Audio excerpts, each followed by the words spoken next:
Hello students, welcome to Gyan Tripti college YouTube channel.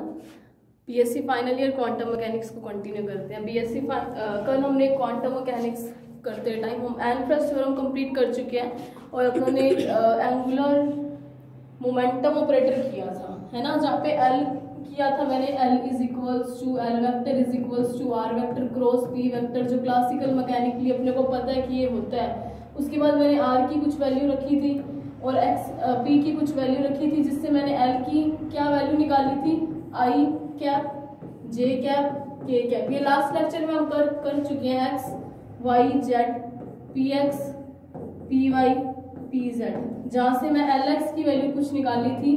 L x की value क्या आएगी, Y P Z minus Z P Y, जहाँ पे मैंने क्या किया था, वाई मैंने आपको क्या बताया था, पी ऑपरेटर की वैल्यू क्या होती है इन टर्म्स ऑफ, जब ऑपरेटर लिखेंगे अपने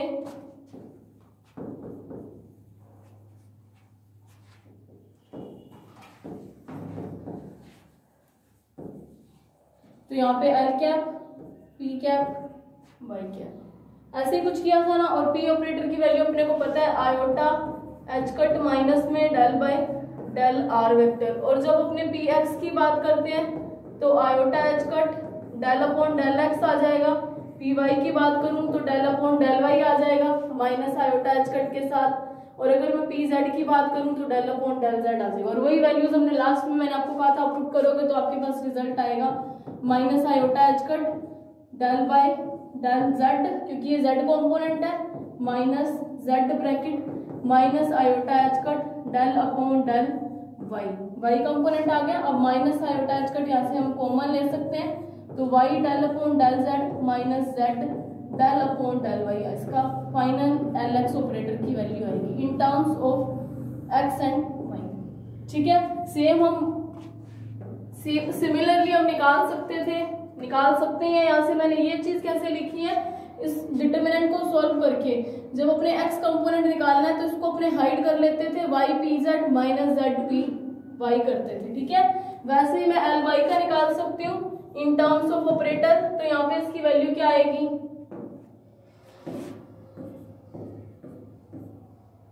तो जब मैं y की वैल्यू निकालूं तो y की वैल्यू क्या आएगी, इस वाली लाइन को हाइड कर लो, इस वाली इन वाली कॉलम और रो को, और x पी जेड की जगह यहाँ पे माइनस में साइन आता है तो z P x minus x P Z.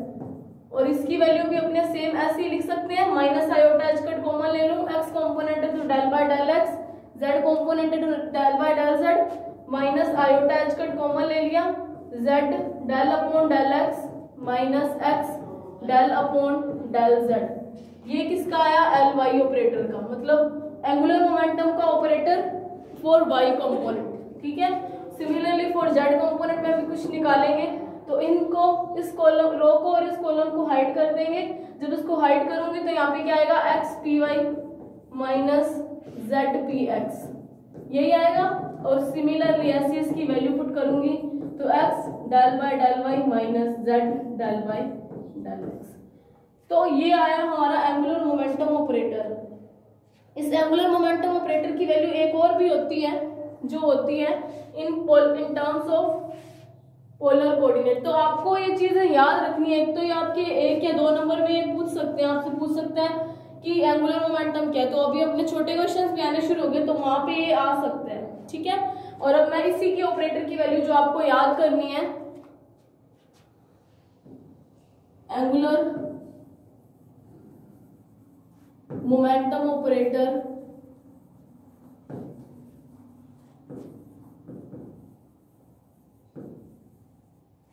In polar coordinate. Polar coordinate तो आपको आते हैं, जो आप फर्स्ट ईयर में मैथ में कर चुके हो। जब किसी चीज को आर और थीटा में या आर और फाई, आर थीटा और फाई में डिनोट करते हैं तो ऐसे कोऑर्डिनेट को क्या बोलते हैं, पोलर कोऑर्डिनेट्स बोलते हैं। और अगर एक्स वाई जेड में करो तो इसको क्या बोलते हैं, कार्टेशियन कोऑर्डिनेट्स, यानी कार्तीय निर्देशांक, और इसको बोलते हैं ध्रुवीय निर्देशांक। ठीक है, तो आपसे ये भी 2 नंबर में आ सकता है, तो इसकी वैल्यू आप डायरेक्ट याद कर लेना, एल एक्स, मतलब इसकी आप x कंपोनेंट की छोड़ो, एल कंपोनेंट लेते हैं। एल ऑपरेटर की वैल्यू आती है minus iota H cut sine phi देखो ये चीज आपको डायरेक्ट याद करनी है, minus sine phi del by del theta minus coat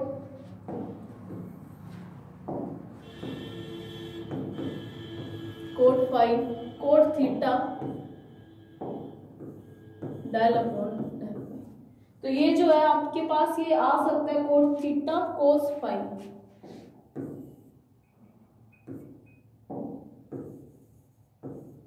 del upon del phi.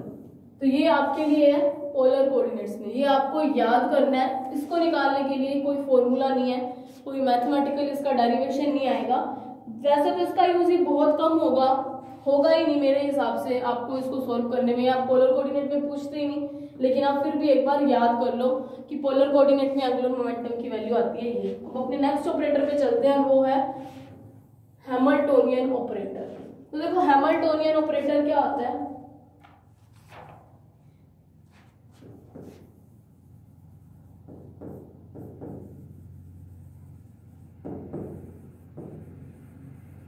तो हैमिल्टोनियन ऑपरेटर एक बार मोस्ट इंपॉर्टेंट है। हैमिल्टोनियन ऑपरेटर को अगर मैं शॉर्ट में बात करूं तो हैमिल्टोनियन से मतलब होता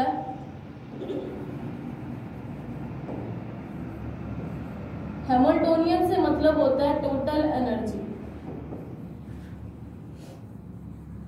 हैमिल्टोनियन का मतलब क्या होता है, जहां पे हम हैमिल्टोनियन बोलेंगे ना उसका मतलब हम कुल ऊर्जा की बात कर रहे हैं, और अपने को पता है कि कुल ऊर्जा कितनी होती है, E is equals to kinetic energy plus potential energy, यही होती है ना कुल ऊर्जा।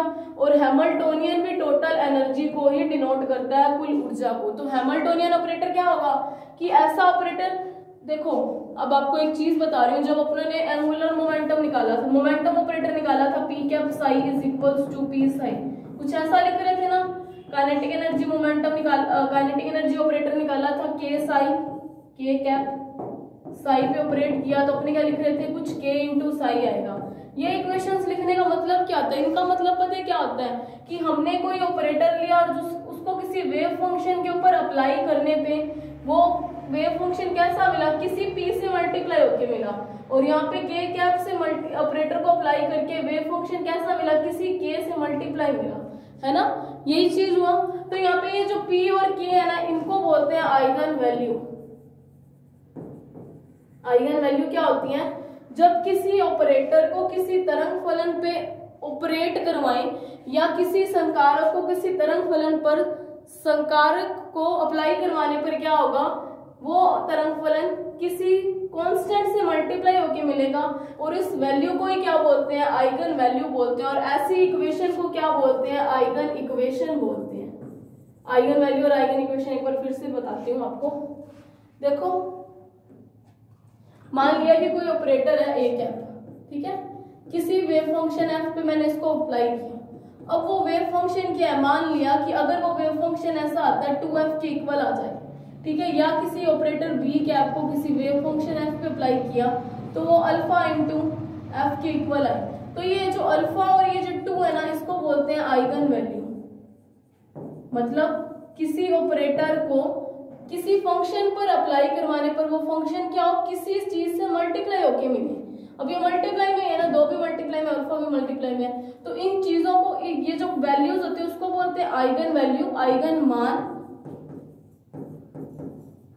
और ऐसी समीकरण। और इस इक्वेशन को क्या बोलेंगे, जो ये इक्वेशन मिली है इसको बोलते हैं आइगन समीकरण या आइगन इक्वेशन।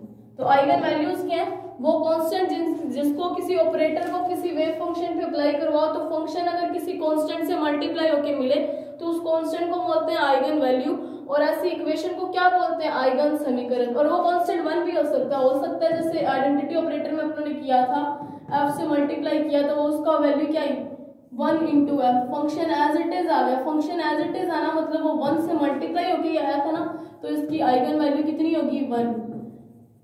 ठीक है, जरूरी नहीं है, जैसा कि ऑपरेटर की डेफिनेशन में अपनों ने पढ़ा था कि जरूरी नहीं है कि फंक्शन एज इट इज आए किसी चीज से मल्टीप्लाई होके आए, हो सकता है कि वो फंक्शन क्या हो, बिल्कुल चेंज हो सकता है। जो अपनों ने किसी अपने ऑपरेटर की डेफिनेशन में क्या पढ़ा था, ऑपरेटर क्या होते हैं, ऐसे मैथमेटिकल ऑपरेशंस होते हैं जिसको किसी तरंग फलन पर अप्लाई करो तो एक नया तरंग फलन मिले। ये भी अपने ने पढ़ी थी ना। अब देखो अगर मैं एफ के ऊपर किसी ऑपरेटर ए कैप को अप्लाई करके आ रही हूँ, और ऑपरेटर का मतलब क्या, वो 2 से मल्टीप्लाई कर देगा, यहाँ पे मतलब क्या अल्फा से मल्टीप्लाई होगा।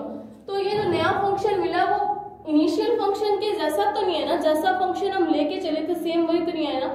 तो मैथमेटिकल ऑपरेटर की जो यानी जो ऑपरेटर्स हैं उसकी डेफिनेशन को तो ये फॉलो कर रहे हैं कि हमें नया फंक्शन मिला, और वो नए फंक्शन को हम फाई से भी डिनोट कर सकते हैं, या उसकी वैल्यू अगर मल्टीप्लाई में कुछ आता है तो उसको हम आइगन वैल्यू बोलते हैं। और किसी भी ऑपरेटर की वैल्यू निकालते टाइम हम आइगन इक्वेशन जरूर लिखते हैं। जैसे कि आपने देखा था हमने संवेग ऑपरेटर की वैल्यू निकाली थी, तो P cap psi is equals to P psi, जो हम लास्ट लेक्चर्स में कर चुके हैं। काइनेटिक एनर्जी ऑपरेटर की वैल्यू निकालनी थी तो के साई लिखा था, है ना।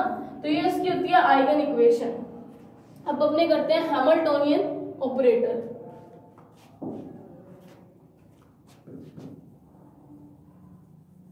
हैमिल्टोनियन का मतलब टोटल एनर्जी, हैमिल्टोनियन संकारक आएगा हिंदी में, या फिर उसको कुल ऊर्जा संकारक भी लिखा जा सकता है। कुल ऊर्जा संकारक के चांसेस कम होते हैं, हैमिल्टोनियन के ज्यादा होते हैं, क्योंकि कुल ऊर्जा संकारक के लिए हम पर्टिकुलर एक वर्ड यूज करते हैं जो होता है हैमिल्टोनियन। तो हैमिल्टोनियन ऑपरेटर जैसा कि अपने इसकी आइगन इक्वेशन क्या लिखेंगे कि ये कोई एच कैप ऑपरेटर है, हैमिल्टोनियन, एच से मैंने इसको इंडिकेट कर दिया, ठीक है। इसको किसी तरंग फलन साई पे अप्लाई किया तो उसकी आइगन इक्वेशन क्या होगी, वो किससे होके मल्टीप्लाई होगा, हैमिल्टोनियन ऑपरेटर टोटल एनर्जी है तो वो टोटल एनर्जी से मल्टीप्लाई होके आएगा ना। टोटल एनर्जी को मान लिया मैंने ई साई से शो किया। जैसे कि अपने पी कैप साई कर रहे थे तो इसकी आइगन इक्वेशन क्या आ रही थी, अपने क्या मान रहे थे कि वो किसी पी से मल्टीप्लाई होके आ रहा है ना साई। तो सिमिलरली हैमिल्टोनियन ऑपरेटर को किसी तरंग फलन साई पे अप्लाई किया तो वो ऑपरेटर क्या होगा, किसी टोटल एनर्जी ई से मल्टीप्लाई होके आएगा। इसको दे दो इक्वेशन नंबर 1। हैमिल्टोनियन का मतलब कुल ऊर्जा। कुल ऊर्जा संकारक को जब किसी तरंग फलन साई पे अप्लाई करवाया तो हमारे पास क्या आया कि वो जो तरंग फलन था वो किसी ई से यानी कुल ऊर्जा से मल्टीप्लाई होके मिला। तो इसकी आइगन वैल्यू क्या, आइगन इक्वेशन क्या होगी, आइगन इक्वेशन ही बताइए ना। इस इक्वेशन को बोलते हैं आइगन इक्वेशन। और यहाँ पे अगर मैं आइगन वैल्यू पूछूं तो वो क्या होगी, जिस चीज से या जिस वैल्यू से वो मल्टीप्लाई हुआ तरंग फलन, तो वो तरंग फलन किससे मल्टीप्लाई हुआ, ई से हुआ, तो उसकी आइगन वैल्यू क्या होगी, ई, है ना। अब अपने को निकालना है टोटल एनर्जी ऑपरेटर निकालना है। We know that Schrodinger equation क्या होती है, देखो इन सब चीजों की वैल्यू फिक्स है।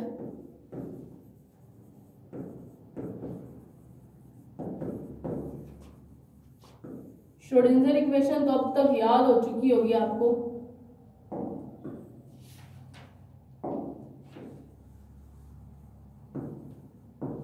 Minus H cut square upon 2m del square psi upon del x square plus V psi is equals to iota H cut del psi upon del T. यही होती है ना।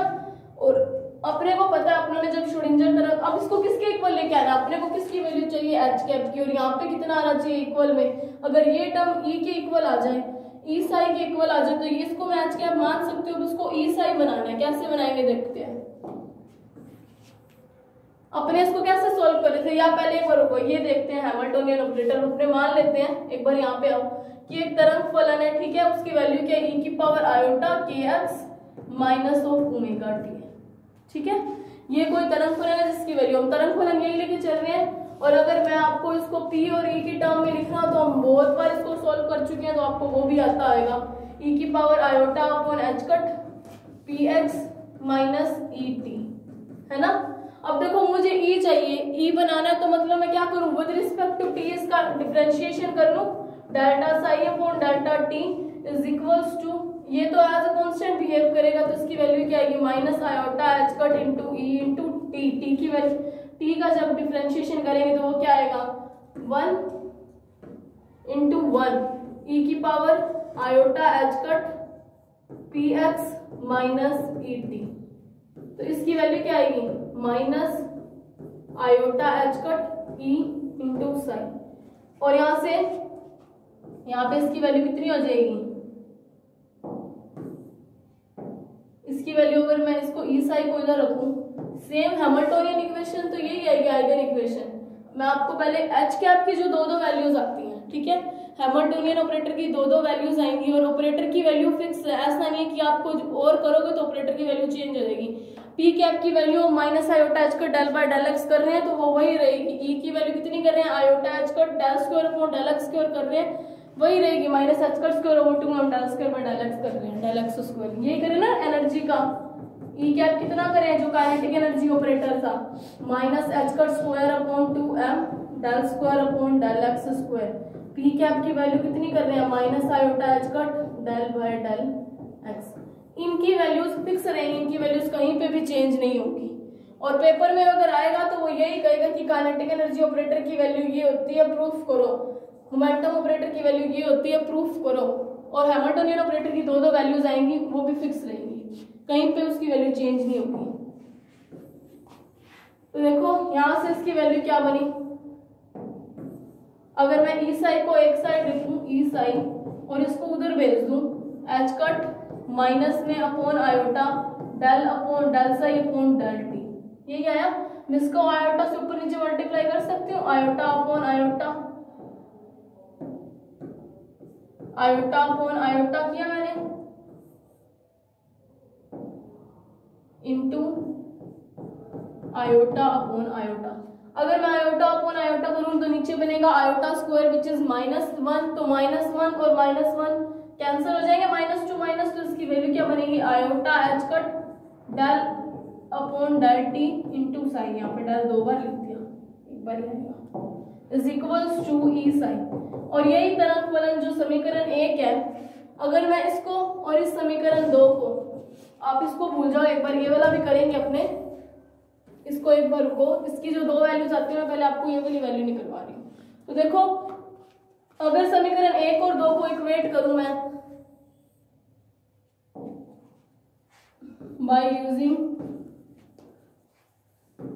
इक्वेशन 1 एंड 2, समीकरण 1 और 2 को use करूं तो देखो यहां से इसकी वैल्यू कितनी आ जाएगी, iota H cut del upon del T psi is equals to H cap psi के इक्वल आ जाएगी ना, E psi to E psi, वो दोनों सेम है तो मैं इसको ऐसे लिख सकती हूँ। तो यहाँ से एच कैप की वैल्यू क्या आएगी, iota H cut del upon del T.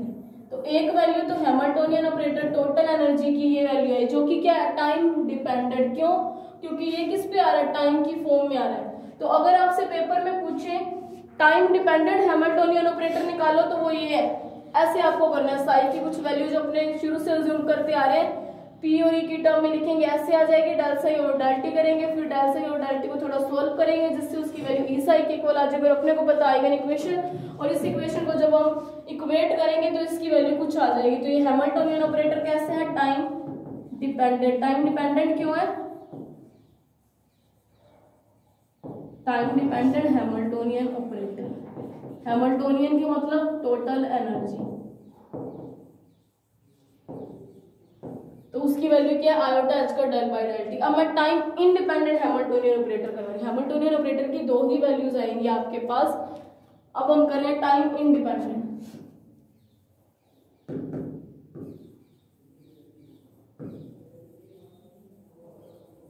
Time independent Hamiltonian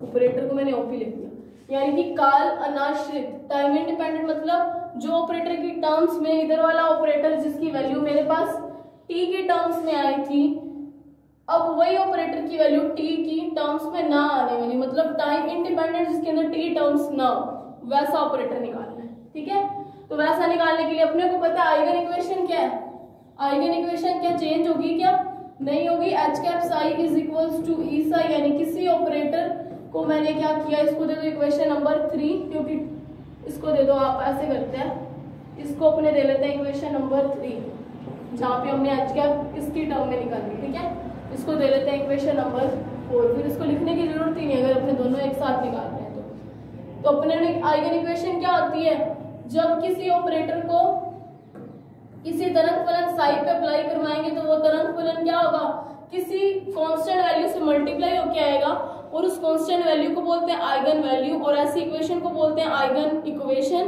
तो सेम हैमिल्टोनियन ऑपरेटर जिसको मैंने H से शो किया, अगर किसी तरंग फलन साई पे अप्लाई करवाए तो क्या होगा, किसी E से मल्टीप्लाई होके मिलेगा, इसको बोलते हैं हैमिल्टोनियन ऑपरेटर। तो ये इक्वेशन नंबर 1 अपने को कैसे निकालनी है, टाइम इंडिपेंडेंट। तो आप लिखोगे we know that Schrodinger equation.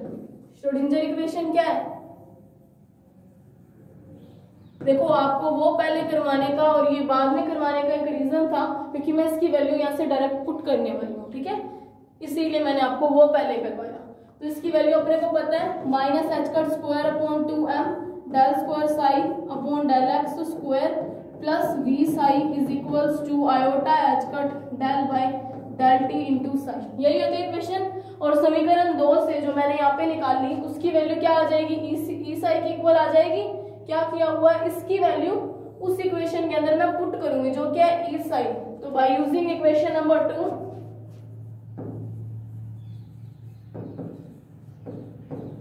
तो इसकी वैल्यू क्या आएगी, minus H cut square upon 2m del square psi upon del x square plus V psi is equals to E psi आ जाएगा इसकी जगह पे।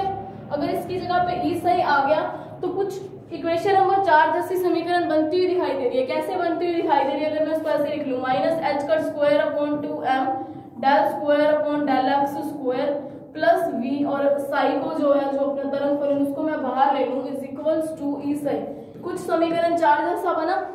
तो by equating equation number 4 and equation number 5 समीकरण 4 और 5 को इक्वेट करने पर अपने पास हैमिल्टोनियन ऑपरेटर की वैल्यू आ जाएगी minus H cut square upon 2m del square upon del x square plus V. Hamiltonian operator की यही है कि अगर इन दोनों इक्वेशन को मैं एक तरीके से कंपैरिजन करूं इसकी, तो ई psi to E Sai same है, साई यहाँ पे भी है, साई यहाँ पे भी है, तो एच कैप की वैल्यू क्या बनेगी, यही वाली। तो ये हुआ हैमिल्टोनियन ऑपरेटर, वो भी कैसा, काल अनाश्रित। काल अनाश्रित क्यों, आप इक्वेशन को देखकर समझ गए कि यहाँ पे क्या है, टोटल एनर्जी की टर्म्स में, यानी Hamiltonian operator showing total energy.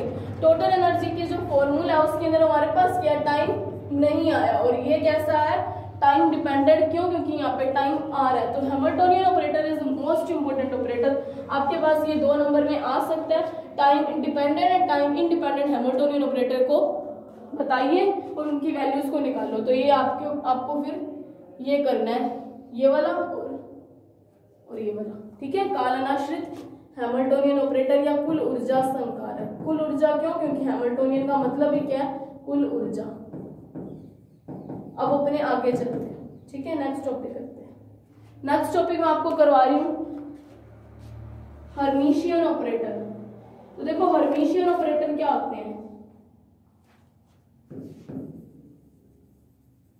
ये भी इंपॉर्टेंट है, हर्मिशियन ऑपरेटर। और ये जो टॉपिक्स चल रहे हैं ये लास्ट है इस यूनिट के। तो आपकी क्वांटम मैकेनिक्स की 2 यूनिट कंप्लीट हो चुकी हैं ऐसे करके। एक टॉपिक, एक जो हमने photo electric effect, quantum factor, वो वाला सारा किया था, और अब ये वाला ऑपरेटर वाला किया था। यहाँ से डायरेक्ट क्वेश्चन आते हैं। श्रोडिंगर इक्वेशन है तो वो भी डायरेक्ट आएगी। एंगस्ट्रॉम थ्योरम तो मोस्ट इंपोर्टेंट है, ऑलमोस्ट चांसेस है 99% की वो आएगी। और फिर ये ऑपरेटर्स, ठीक है, इसको बोलते हैं हिंदी में हर्मिटी संकारक, ठीक है, हैमिल्टोनियन ऑपरेटर। देखो हर्मिटी संकारक एक स्पेशल टाइप का, एक अपना ही एक फॉर्मूला इसका, कि अगर कोई इस चीज को फॉलो करेगा, अगर कोई ऑपरेटर्स तो वो क्या आएंगे, हर्मिशियन ऑपरेटर होंगे। हर्मिशियन ऑपरेटर क्या बताता है, एक मिनट,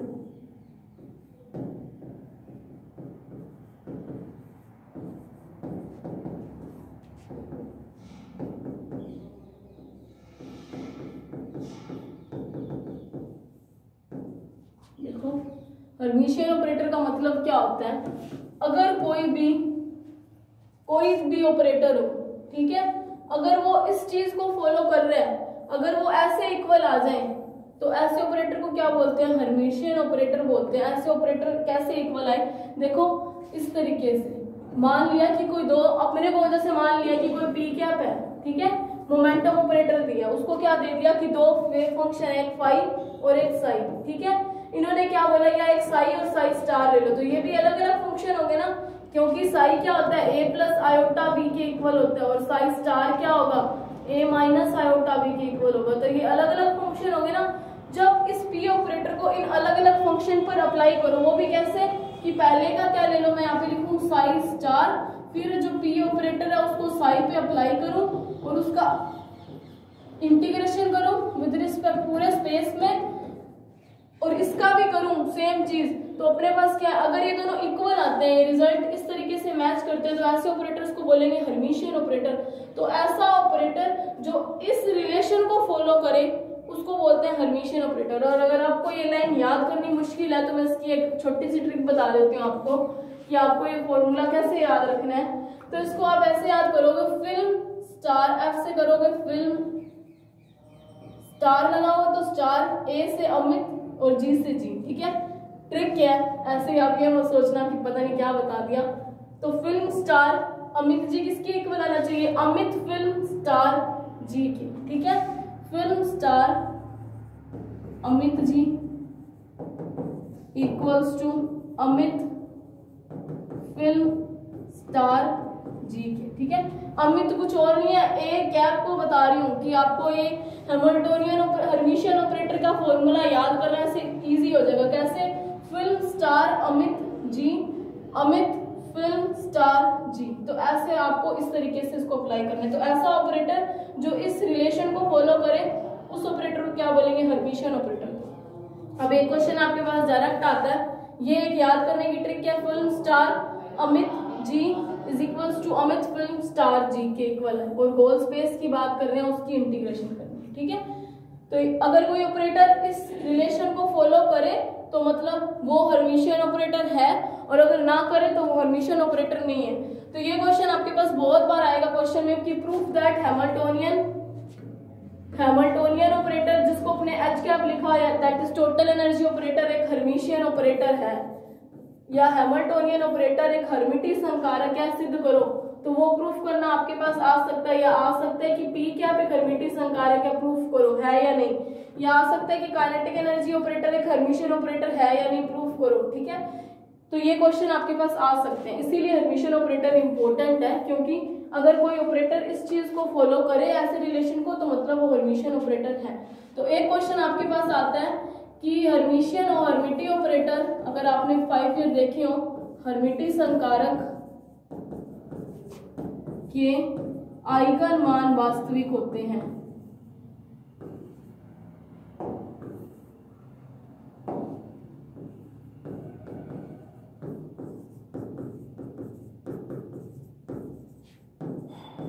अगर आपने 5 ईयर खोल के देखे हो तो आपके पास ये क्वेश्चन आता होगा कि प्रूफ दैट, सिद्ध करो हर्मिटी संकारक के आइगन मान वास्तविक होते हैं। अपने को पता है आइगन मान क्या होते हैं, कि कोई ऑपरेटर है उसको किसी वेव फंक्शन पे अप्लाई करो तो वो क्या है, किसी अल्फा से या किसी कांस्टेंट वैल्यू से मल्टीप्लाई होके आए, जिसको उसकी आइगन वैल्यू बोलते हैं। तो अपने को क्या प्रूफ करना है कि यही जो आइगन वैल्यू है ये कैसी है, रियल नंबर आएगा, कोई काल्पनिक संख्या, मतलब आयोटा की फॉर्म में नहीं है इस कांस्टेंट की वैल्यू। इस कांस्टेंट की वैल्यू कैसी आएगी, कोई रियल नंबर आएंगे। अपने को ये प्रूफ करना है यहाँ पे, ठीक है। तो इसको अपने प्रूफ कैसे कर सकते हैं, मैंने मान लिया, तो ये अपने को, मेरे को पता है हर्मिशियन ऑपरेटर का फॉर्मूला ये मुझे दिया हुआ है, ये हमें पता है। कैसे याद किया हमने, film star Amit ji is equal to Amit film star ji के इक्वल आना चाहिए। तो अगर आप इसको इस तरीके से याद करोगे तो आपके पास एक प्रॉब्लम ये नहीं आएगी कि आप कभी ये नहीं भूलोगे कि ऑपरेटर को एफ पे अप्लाई करना था या जी पे अप्लाई करना था, या ऑपरेटर का स्टार लेना था या नहीं लेना था। तो ये चीज आपको याद रखने के लिए मैंने आपको ये ट्रिक बताई है, बाकी कोई और पर्पज नहीं है या ऐसा कुछ होता नहीं है, ठीक है। तो देखो अपने को क्या प्रूफ करना है कि हर्मिटी संकारक के आइगन मान क्या होते हैं, वास्तविक है। आइगन मान मेरे को वास्तविक प्रूफ करना है, तो मैं मान लूंगी, पहले हम इसको इक्वेशन नंबर दे लेते हैं 1, ठीक है। आप लिखोगे थ्योरी में कि माना एफ और जी दो संकारक हैं, ठीक है। तो आप क्या मानोगे, एफ और जी दो वेव फंक्शन है,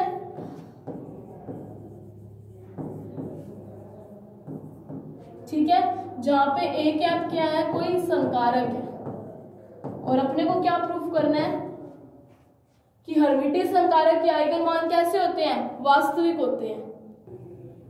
देखो इसको प्रूफ करने के लिए अपने थ्योरी में क्या लिखेंगे, माना f और g कोई दो तरंग फलन है और a कैप कोई संकारक है, और अपने को सिद्ध क्या करना है कि जो इस ऑपरेटर को अप्लाई करने पे जो कांस्टेंट वैल्यू आएगी या जो आइगन वैल्यू आएगी वो रियल नंबर आएगी, कोई इमेजिनरी नंबर नहीं आएगी। तो उसको प्रूफ करते हैं अपने, ठीक है।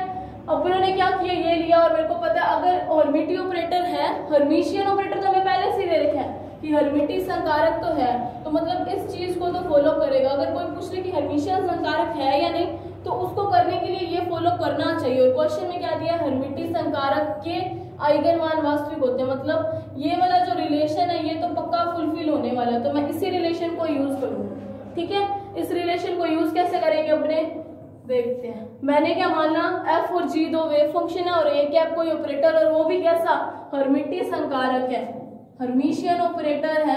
क्यों, अपने को क्वेश्चन में दिया हुआ, और अपने को प्रूफ क्या करना है, जो आइगन वैल्यू जिससे वो मल्टीप्लाई होके आएगा वो रियल नंबर आनी चाहिए, है ना।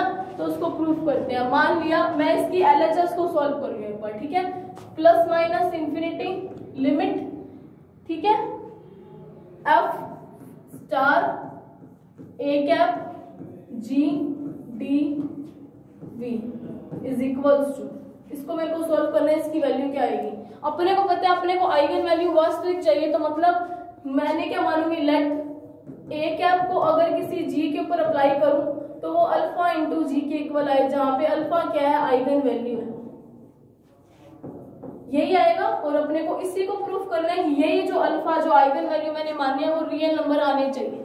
तो अगर मैं अब देखो ऑपरेटर कैसे होगा, अगर मैंने इसके ऊपर इसको अप्लाई किया तो f star a cap g पे जैसे अप्लाई करते हैं उसकी वैल्यू क्या आ रही है, अल्फा इंटू जी, तो मैंने लिखा अल्फा इंटू जी इंटू डी।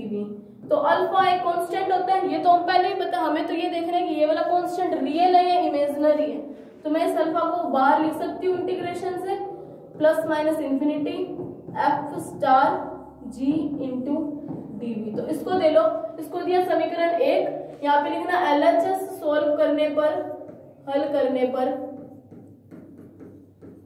तो ऐसे करोगे जहाँ पे आपने क्या माना कि a कैप इंटू जी, इस a कैप को जब किसी तरंग फलन g पे अप्लाई किया तो वो अल्फा इंटू जी आया, जो इसकी आइगन इक्वेशन है, और यहाँ पे अल्फा क्या आइगन वैल्यू है।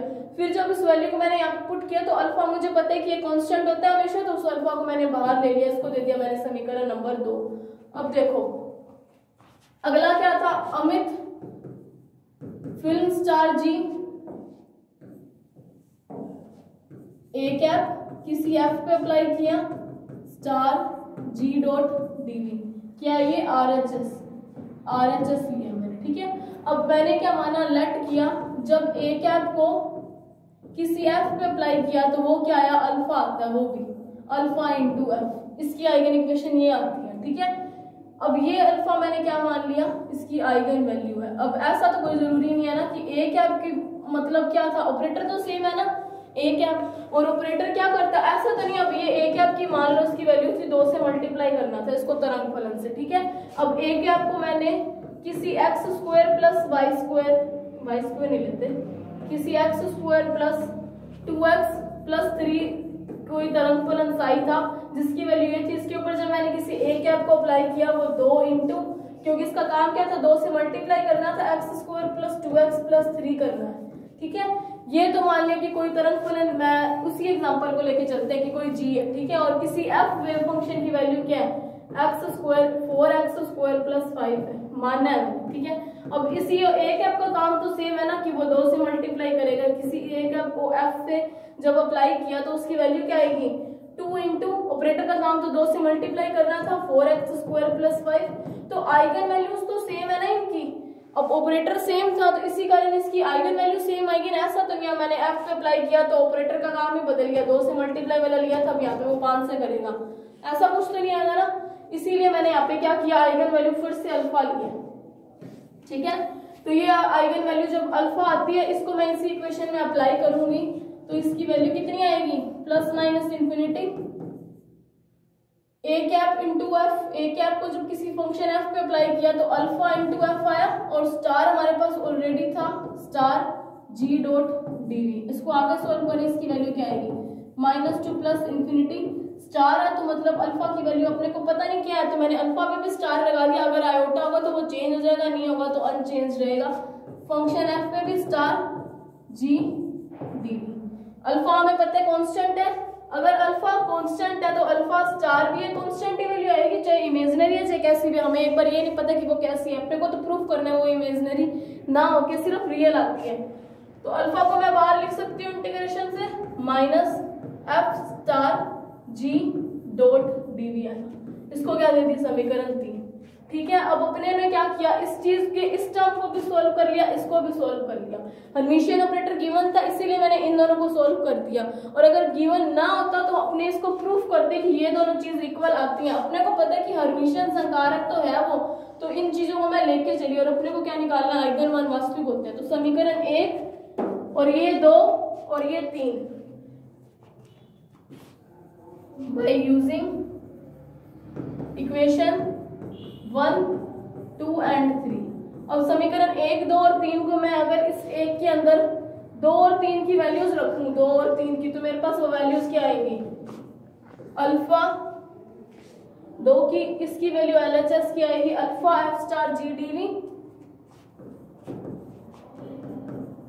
F star G dot D V आया इज इक्वल टू ये एफ है। ठीक है, और जो दूसरी टर्म थी RHS उसकी वैल्यू क्या है, plus minus infinity alpha star F star dot G D V. तो ये वाली टर्म और ये वाली टर्म दोनों में कॉमन है, कैंसिल आउट होगी। तो यहाँ से अल्फा इज इक्वल टू क्या आया, अल्फा स्टार। यही चीज प्रूफ करती है कि जो आइगन वैल्यू होते हैं हर्मिटियन संकारक के, आइगन मान वास्तविक होते हैं। अब ये कैसे प्रूफ किया बताती हूँ आपको।